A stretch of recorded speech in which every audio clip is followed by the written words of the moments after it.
When hustle and bustle become part of our daily vocabulary and we're making lists and checking them twice, how can we make sure our spending is working a little harder for the places we love? Join me as we talk about shopping values. I'm your host, Missy Rentz, and this is the Parks Podcast. Today we have Matt Moreau, who is the partner and creative director at the Landmark Project. Matt, welcome to the Parks Podcast. Thanks, Missy. I am so excited to be here. I am so excited to speak with you. Full disclosure, a couple of weeks ago, I got to come into your facility and do a tour.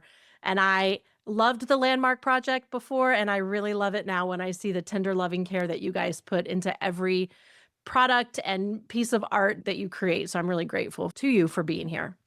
Yeah, it was fun to have you. We always like to lift the curtain and let other people see the magic behind the scenes. For somebody who's not familiar with screen printing and how we put a graphic on a t-shirt, it kind of looks like a magic trick every time.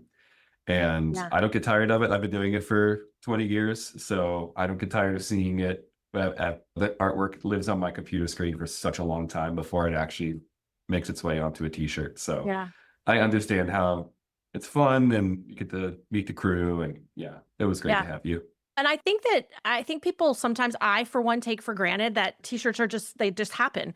But when you watch the process and you realize that human beings are integral in every part, they touch your shirt, like it is done with love and care and precision. And it just makes anything I see or wear feel more special when I get to experience what I did with you guys and to meet your team and see how they adjust the shirts to make sure they're on right and they play with the colors. And it's just really a fascinating process.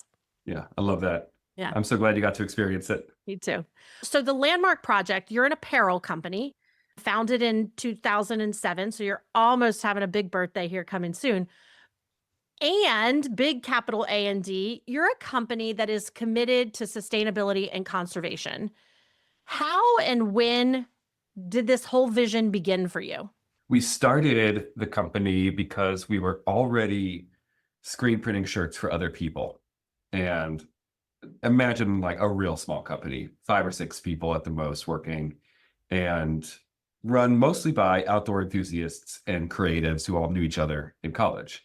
So we got to a point about 10 years ago, like you said, that milestone is coming up, that we just got burned out on other people's products that we didn't care about.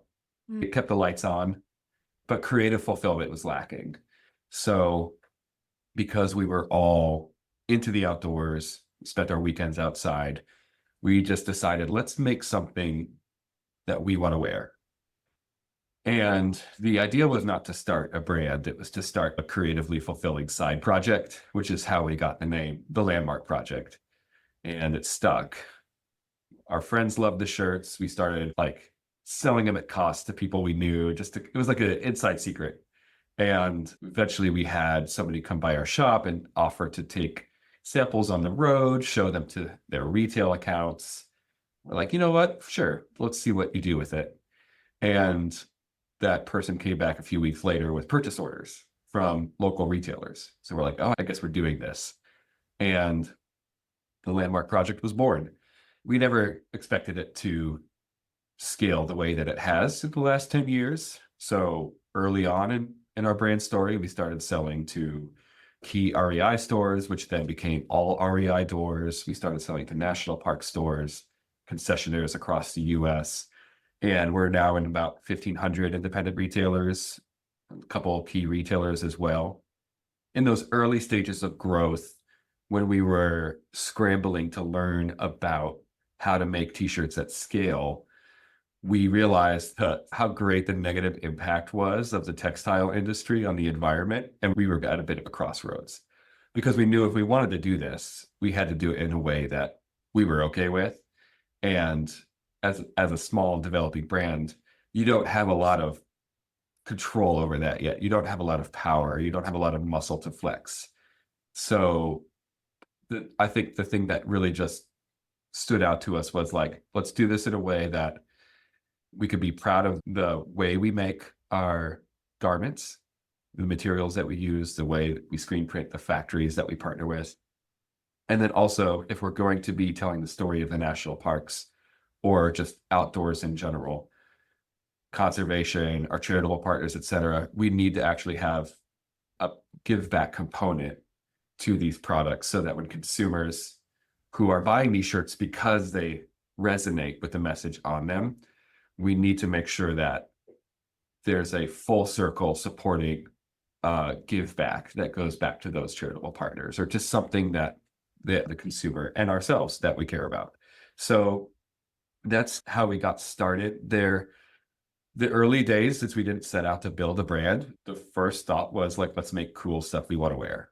And then again, as soon as we started seeing the sales pick up and we realized what we had, the potential that this whole brand had, we realized that we need to do a little bit of good along the way. And I'm grateful that we had that foresight because even though we never expected to reach a point like I think we just hit $1.5 million given back. That doesn't include in-kind donations, volunteer work, all the intangible benefits of working with our charitable partners. If somebody were to go back 10 years ago and say, hey, just by giving small amounts of money for every t-shirt you sell, you could reach $1.5 million, that would have blown my mind. Yeah. As a young 30-year-old, that would have absolutely blown my mind. That's a lot of money. Was it always about parks and public land? Was that always your focus? Yeah, it was. It started out specifically national parks. And then we realized, oh, there's so much more than just the national parks. Because everybody would be writing us and saying, hey, I love that Yosemite shirt, but also you should do something for this like really small, really special national forest in my backyard. Because a lot of people go to Yosemite, if they're lucky, once, maybe twice in their life. And yet every weekend they're spending time in Pisgah National Forest, which is what we do. So we realized some of these other public lands have more visitor pressure than some of the smallest national parks. And we started thinking about we need to be telling that story as well, but also what about just like cool shirts with some leave no trace messaging?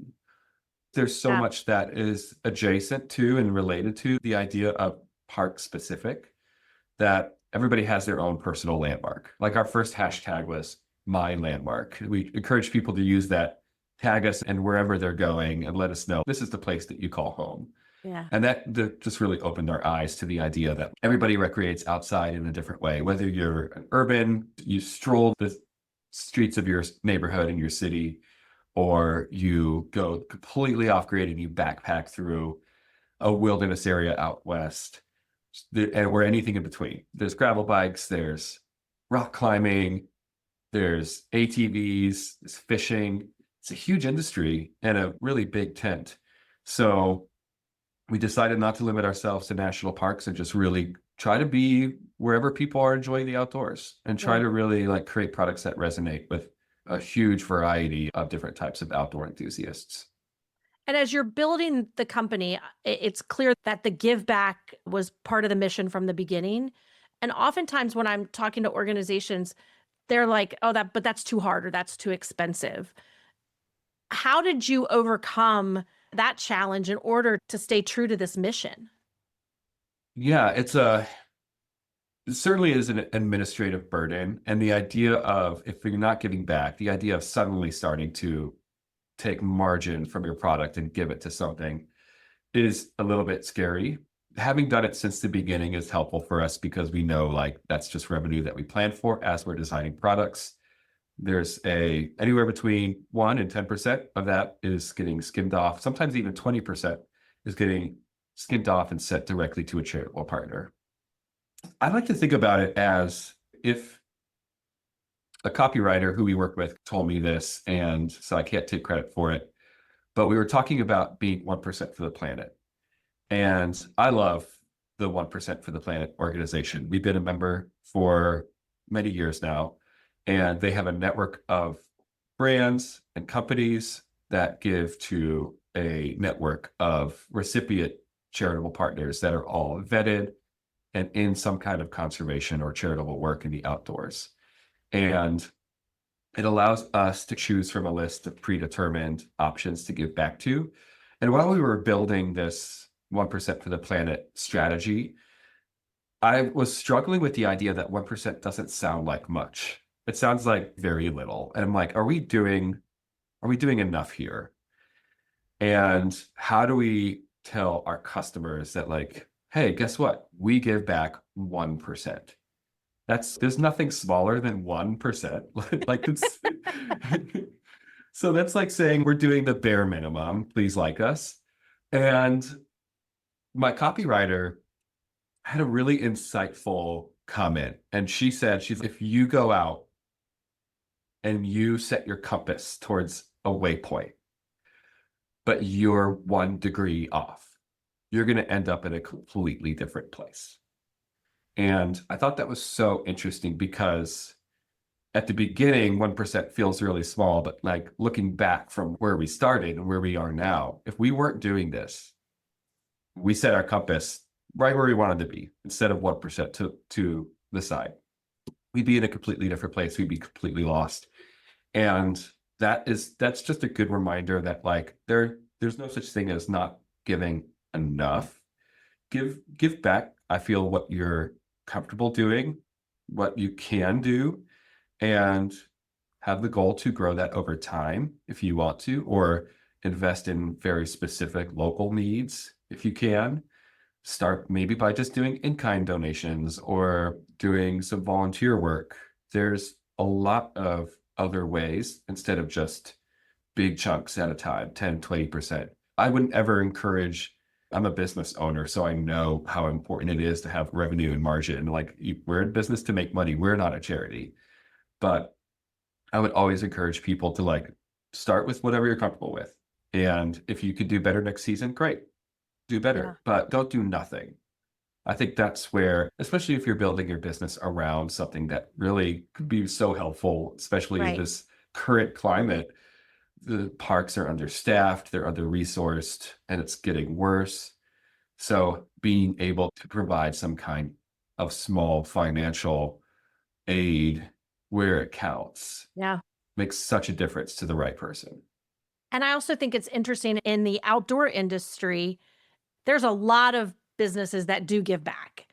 And it's to me, it's one of those things where you're giving back to what makes your business viable. Without those Mhm. parks, we don't have gear, we don't have the need for this stuff. So I do think it's important. How does giving back work for your organization? You've mentioned the $1.5 million, but you do other things as well for giving back and Mhm. for conservation and whatnot. What other things do you all do? One of my favorite, like I guess you could call it a hack, but maybe it's a strategy. But we choose, since we're an art forward, art themed brand, we choose to partner with some really interesting heritage artwork providers, or I guess licensors. So think Smokey Bear, Woodsy Owl, Leave No Trace. These companies have IP that goes back up to 80 years if you're Smokey Bear. It's one of the original trademarks of the US Forest Service, and it's still in use, but we pay a royalty on that up to 10% on these products. And we choose to partner with companies whose royalty goes directly towards some kind of conservation. So the easiest example is in the case of Smokey Bear. We actually had wildfires 6, 7 years ago in the Smoky Mountains here in the East. They're not as common here as out West. And it was a wake up call for us to see friends and family displaced, to see retailers lose everything, to see some of our favorite trails be closed because of damage. It was a wake up call of the devastating impact of wildfires. So we thought, hey, look, we're a brand. We can help raise awareness around this. We don't want this to become a more common thing in our neck of the woods. So we started working with the Forest Service to put Smoky's messaging on products that we carry. And it's through that, we've been paying a royalty over the years. And that goes directly towards more education about wildfire prevention. So Right. if you see Smoky billboards, if you see Smokey Bear in the parade, visiting a school, that's all funded in part by companies like us who do quite a bit of licensing work on keep putting Smokey on products and keeping his message out there. So we try to find more like things like that. If it's not artwork that we do in-house, it's artwork that has some kind of charitable connection and or a conservation connection. Besides that, we also do quite a bit of trail work, service-oriented projects. So imagine last year we helped build a wheelchair accessible trail through one of our local national forests. We've done some just cleanup projects in our local river, also in Yosemite National Park. So it's like everything from a local level to which engages a lot of our not just our community, but like our employees and their families and their friends. But going out to a beautiful place like Yosemite or Rocky Mountain and doing meaningful work there so that we can inject our brand right into the center of what the park's doing and getting to stay familiar and stay engaged with the Park Service's priorities. So we try to find opportunities like that. And there's usually some in-kind donations. There's usually some rallying of community and a bar tab afterwards.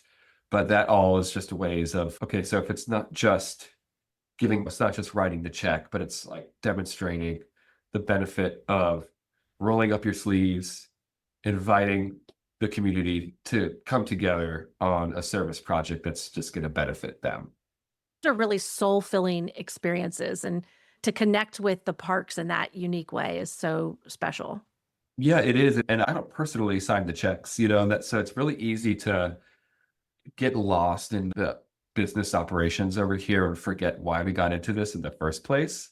No, we were coming in late, leaving early back in the day when it was just screen printing t-shirts in the house. And those were really fun. But like the draw of the outdoors was so big that it just kept us going back to it. And now that we're a business with 40 employees, we run a much tighter ship. We have schedules and our employees have families. And it's like we don't go outside nearly as much as we used to.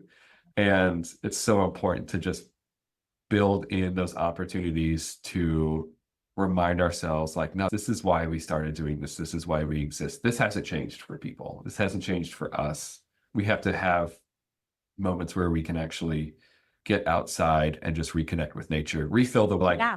the work week is long. So being able to have that creative fulfillment, find rest, and come back next week refreshed is really important. So it provides opportunity for our team, provides opportunity for other people. And even if somebody can't make it to one of these activations, we love that.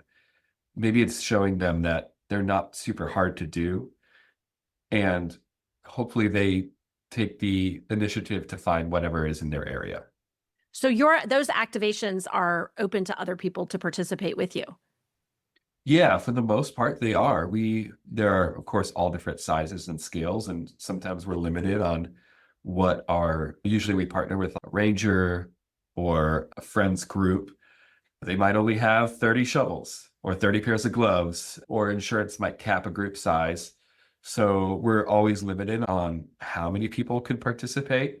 But then there are other organizations that can handle that very large group sizes and are set up to do bigger multi-day projects like Yeah. Yosemite Facelift is one of them that every year in September, thousands of people come to Yosemite National Park to take part in a massive park-wide, community-wide strategic cleanup of the park. After the summer season comes to an end, they pick up thousands of pounds of trash. They remove graffiti, they fix trail erosion. Last time we were there, we were collecting seeds from native species of plants so that Wow. they can then be germinated and planted in areas of the park that need restoration. The following season, it's really That's cool. so cool. It's Yeah. really cool. And it's because of our partnerships with companies that actually know what they're doing. Like we could show up ready to take marching orders and we're willing to spend the day in service and we're relying on ecologists, rangers to help lead those projects. So as many people as can come, we are happy to have them. And Matt has an incredible marketing team that works there, and they do a great job on their website and social media. So I encourage you to follow them on socials so that you can learn about the projects that they have done in the past and what's coming up because it's really spectacular to see the work that you are doing and have done. How would you recommend someone figure out what are those sorts of organizations to work with, and who are you working with right now? It's a great question. I usually like to tell people start with the place that you already love. Don't, if you're somewhere in Ohio, maybe don't be like, I want to go do a service project in Yellowstone in a couple weeks. I'm sure you can do that. I'm not trying to say don't or that it would be that hard, but if you want to try something, there's always an opportunity on a local level. For us, I'm just going to tell you how it works in my hometown, which is a fairly small town. But I'm in Greenville, South Carolina. It's one of the bigger cities in South Carolina. We're on the mountainside and we're close to the Blue Ridge Mountains, close to Appalachia and the Smokies, just a couple hours away. And then in our town, like we literally have a river that goes through downtown. It used to be the dumping place for all the textile mills that they would just have all this waste and not know what to do with it back in the 30s and 40s. And as they would be producing textiles, they would dump the wastewater in the river, literally the trash, everything would go in this river. It's a beautiful river, but it needs a lot of restorative work, not just removing all of that, all of the waste from decades of misuse, but also removing native species, like fixing the pathway of the river that was modified to flow between these mill buildings, shoring up the riparian zones and making sure they're healthy for native insects and animals and birds. Seeing how this river is such a big part of our community, we started working with the Friends group that was formed to over the years restore this river back to good health. And the Friends group is a nonprofit, it's very small. So when we write a check for like $5,000, that actually helps in so many ways to them by paying for water testing, lab testing, supplies for the way they may have huge community work days that where people in Greenville come out. So gloves, ropes, shovels, all the things that you might need to outfit a crew of volunteers. But beyond that, the Friends group also does like planting. So we'll donate our spent cardboard to be used to smother old invasive grasses and plant new ones on top of it. It's called air layering, and you could just, instead of digging up and removing old plants, you could just kill them off by layering biodegradable cardboard on top. So it's neat. It's a neat way of us taking like some of our products or not products, but materials that would normally just go to recycling or go to a landfill and putting them to work as part of a solution there. And our whole team comes out. We get in the river, Cool. we yank out old tires. This is only possible because like we care about our local river and there is a friends group that is set up to help put us to work. Yeah. So I'd say find like what's your local state park? What's your local you might have a national park in your local area or a national forest. There's almost guaranteed to be some kind of nonprofit friends group that's associated with that place. And that's the perfect place to start because they are in constant communication with the rangers, constant communication with city officials. They know what projects need to be done. They know what projects need to be funded. Maybe they have a volunteer day coming up. And a lot of times these small friends or conservancy groups, they just don't have a really loud voice. They don't have a lot Yeah. of social media following. They don't have a lot of people on their email list. They might have really good opportunities for the community, but they're just not getting heard or they're not getting seen. It might take just a little bit of research in your local area and a couple phone calls or emails to get connected with the right person. But that's where I like to tell people to start. And then if you find out you love volunteer work, get a couple friends and maybe reach out and say, hey, we've got a group of 8, 12 of us. We all would love to do a service project together. What do you have? And what's a date that works for you? In our local state park, we would absolutely love that. Yeah. We would totally put to work a small group of friends on it. Something we've done in the past is just like, oh, great, we have trees that need to be reblazed because the paint's worn off or it's been it's faded and the trees as the trees have grown. So here's the blaze stencil. Here's a can of spray paint. This is the Pipsissawa Trail, and just go for it. Go find the old blazes and reblaze over them. Oh, That's such that a actually would be benefit. really fun. It would be really fun, and you're outside. You know, You're walking that trail anyway. Yeah. you're walking the trail. You've got your friends with you. Yeah, and once you do one of these, you really are breaking the ice. It's just they're so fun to do, and they're fulfilling. And you look back every time you're on that trail later, you look back and see the work that you did. Yes. And And I'm hearing as you're talking, like my brain's going crazy on two sides. First, the individual, how you can get involved, but then also from a corporation or business standpoint, it's more than just money. You've talked about certainly the dollars, but you guys give with time. And then even taking a look at the resources you have, whether it be you have a big following on social media and you could help promote them, or you have a ton of cardboard boxes and they need it for something. So it's just amazing the ideas you are already shared with us on how we can support these organizations and incorporate the give back into our missions. It's yeah, powerful. there's it's so much more than just writing a check. Yeah. Yeah, absolutely. Okay, so speaking of the so much more, let's talk about shopping for good. We are entering the holiday season, and I think we are at a time you mentioned the funding and the resources of our national parks. It also goes with our forests and other things. And we've had several episodes about how do you get involved and advocate. But one thing and one reason I wanted to talk to you is a really good way to advocate is to spend where your values are and make decisions based off of that. And so, as we're entering the big shopping season, how does someone find out what their organization is doing? Okay, if I want to buy a t shirt, how do I find out that, oh, the Landmark Project, look at what they're giving back? It's a good question. I Every brand's going to tell their story differently, and we know that our customer just like really cares about these things that the same as we do. And we just decide we don't want to just shove it in their faces and make sure that we're not trying to virtue signal here and be a little over the top. We want people to know if you do buy from us, which we'd be extremely grateful. Every sale means something to us, but we really want people to know like we are doing our best over here to do a little good with we take that responsibility seriously. Like y'all are keeping us in business. Our wholesale partners are keeping us in business. Our customers who are engaging with us on so many different ways, either by communicating through social media, leaving reviews on the site, coming to our events, seeing us at festivals.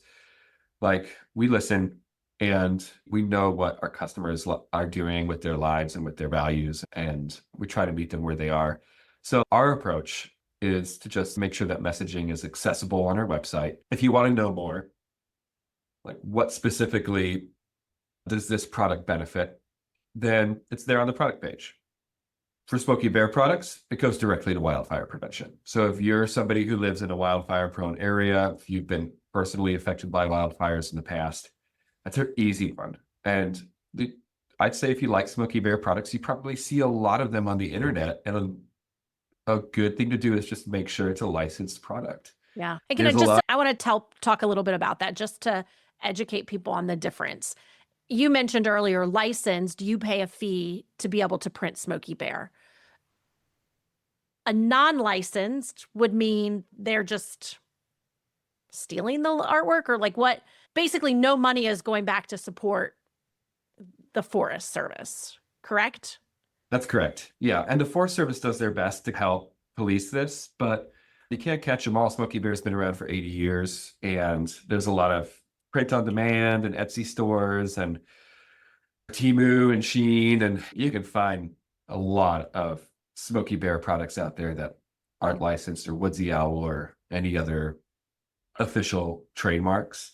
And it's damaging on a few different levels. So number one, the Forest Service doesn't get any benefit from a non-licensed Smoky Bear product. Number two, a lot of the non-licensed Smoky Bear products have messaging that is not aligned with Smoky's messaging. So Smoky is all about preventing wildfires. It's been that way since day one in 1944. That's why he was created. And they've done an amazing job protecting that intellectual property and that messaging over the last 81 years. So when you see a Smoky Bear product that says something good, but not preventing wildfires, that dilutes the messaging and it makes Smoky a symbol for other things. If you see Smoky saying something, a lot of times people will do the Resist Smoky or National Parks themed Smoky or even a parody Smoky like for the cannabis industry. Those are actually really harmful. Like we don't want to see products out there like that because again, there's a heritage of intellectual property that we're trying to protect. And when you buy the right ones, the ones that actually do good, goes to the Forest Service and it, in turn it helps get more educational materials, more educational opportunities out there about wildfire prevention, which is the whole point of Smoky Bear. So there's the internet's full of parody art. It's always going to be that way for not just these intellectual properties, but all there's fan art for everything you can imagine. It's a little bit of a headwind for us who are trying to do it the right way. And you can imagine that like we've come to terms with having to live in a world where there's plenty of competition that has a little bit of unfair advantage because it's not going through the proper channels. But when we do license our products, everything has to be approved. The physical samples have to be approved as well. Like the quality of the product is like everything is top notch, above board, and the Forest Services. We don't want to make anything that they're not excited about. No. And I So think as a shopper, if you are looking to have that feel good moment, knowing that what you're buying is also giving back, then it can take a little bit of homework to go and dive in to that company's website to make sure that they're aligned properly. yeah, and a lot of companies, so like you could shop directly with some nonprofits or charitable companies that have their own really cool merchandise. So I'm thinking of like the National Forest Foundation, thinking of Leave No Trace. These are partners of ours. If you go to their website, you could buy directly from them, which is also a really cool way to support something. You can get a really cool piece of Landmark or other brands merch and directly support one of those nonprofits. They'll sometimes make their own gift guides that feature. So the National Parks Conservation Association does this. They'll have a gift guide that is all gifts that they know support the parks. So there is some there. I would always caution people to if somebody says they support the parks, there that may be true. But it also, if there's not like at least some real beneficiaries listed or if they don't show other evidence on their site of the charitable work, maybe question it a little bit. Yeah. Yeah, just not everything you see out there is true, unfortunately. And I'm not even thinking about any brand in particular. There are great brands out there, many of whom are, I would consider, competitors to us. But we're all in it for the same reason. So I've never felt animosity towards other people who make national park shirts or Smoky Bear shirts. If they're doing the right thing, if they're doing good along the way, that's great. There's room for us. Yeah. There's plenty of shelf space. There's plenty of closet space. Pick the product that really speaks to you. Pick a product that you're going to wear. Don't pick a product just to have it and keep it in your drawer. Wear it out. Get cherished use out of that product until it's threadbare. That's what we want to see. And if that's one of ours, if that's somebody else's product, that's totally fine. The most good you're going to do is to give that product a long and cherished life. That's what I like to tell people is the most sustainable product they have. It's the one that you keep wearing and never throw away. I love that. So we wrap up every episode with a speed round of questions and just answer with what first comes to mind. Okay. What is your earliest park memory? Backpacking in Yosemite. What made you love the parks? I would say a couple really amazing sunsets on some of those first backpacking trips and realizing we have the 1 mile in rule where if you don't feel like you're loving a park, just get a mile in to any trail. 95% of the tourists drop off. You don't see the parking lot anymore. I think that's what's made me love the parks. What is your favorite thing about our parks and public lands? I think the even playing field that it brings, I love seeing the diversity of people that enjoy these parks. I like I like that they're accessible and that the same kind of thing being in nature, it just shows you that is something that is a universal value, whoever you are. What is your favorite thing to do in our parks and public lands? My first experience was backpacking. I think if I were to have any choice of a sport to continue doing for the rest of my life, that would have to be it. What park have you yet to visit, but it's on your bucket list and why? Believe it or not, I haven't been to the Grand Canyon. So it is on my bucket list because it is one of the most important parks in the US. And I'm intimidated by it because I'm not a day hiker as much as I am like I want to do an epic hike. And the rim to rim trail is pretty epic. So I don't want to visit the Grand Canyon until I have the time and stamina to do that trail. Love that. What are three must haves you pack for a park visit?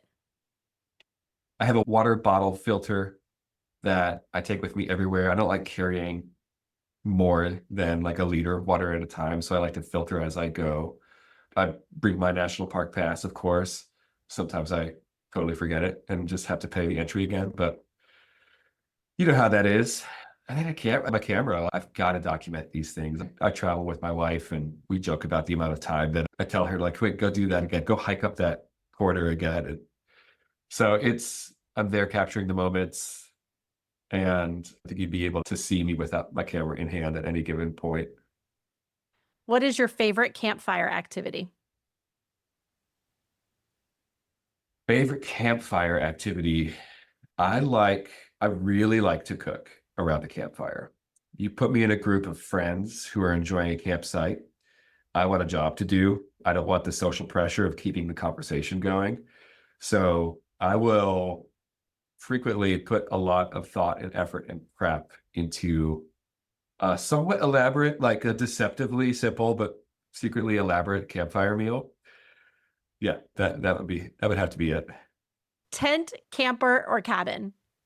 Neither, actually. I sleep in the back of our vintage 1988 Land Cruiser. When we're camping, if it's car camping, like a campground or dispersed, like Forest Service roads, that kind of thing, we'll put the back seat down, roll out the air pads, hang up a couple string lights. It's perfectly flat in the back. They don't make cars like that anymore. And it's enough room to sit up in and just long enough to where I don't have to curl up in the fetal position when I'm sleeping. So I can actually stretch out. But I hate putting away a wet tent. So when backpacking, of course, that's fine. It's necessary evil. But given the choice, we're sleeping in the back of the Land Cruiser And are you hiking with or without trekking poles? with every time. Yep. I need to make those needs last. What is your favorite trail snack? That depends on what decade you ask me. Early on, it was just a Snickers bar, king size Snickers. I would have that every morning on a backpacking trip, just loaded with peanuts and sugar. And I don't do that so much anymore. My trail snack now, actually, can I give you I think I've replaced snacking with hydration packs, like Okay. yeah, a lot of times I think I've developed a dependency on the electrolyte packs that you add to your water bottle. I've noticed that those are as important as calories for me, especially in the Southeast when it gets like you're dealing with 100 degrees, 100% humidity. So easy to get dehydrated. Yeah, those have been a lifesaver. What is your favorite animal sighting? Seen a lot of bears on the trails, and it's always cool. The one that stands out to me is what I thought was a bear that was like 5 feet off the trail. It just emerged as we were hiking by, freaked us out, but it was a moose. It was in Glacier National Park, and we just saw this brown, like back, this hump come out of the blueberry bushes, and we totally thought it was a grizzly bear. Still scary, still dangerous, but it was a moose just checking us out. What is your favorite sound in the park? I think the white noise machine of camping near a creek. I don't like crickets because they'll stop at some point and it gets really quiet and scary. But the creek doesn't stop and it just creates this like constant low level of noise that you can fall asleep to really easily. It's comforting. It's there. So I think I'd have to go with that. And what is the greatest gift that the parks give to us? For me, the greatest gift that it gives me is the ability to refill the well.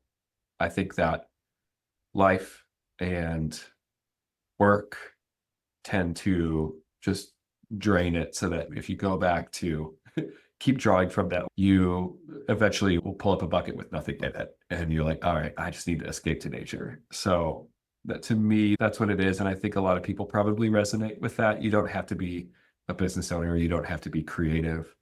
Every now and then, you just need to walk in the woods to restore a little something about you that you've been missing. So I think that's the best gift they give us.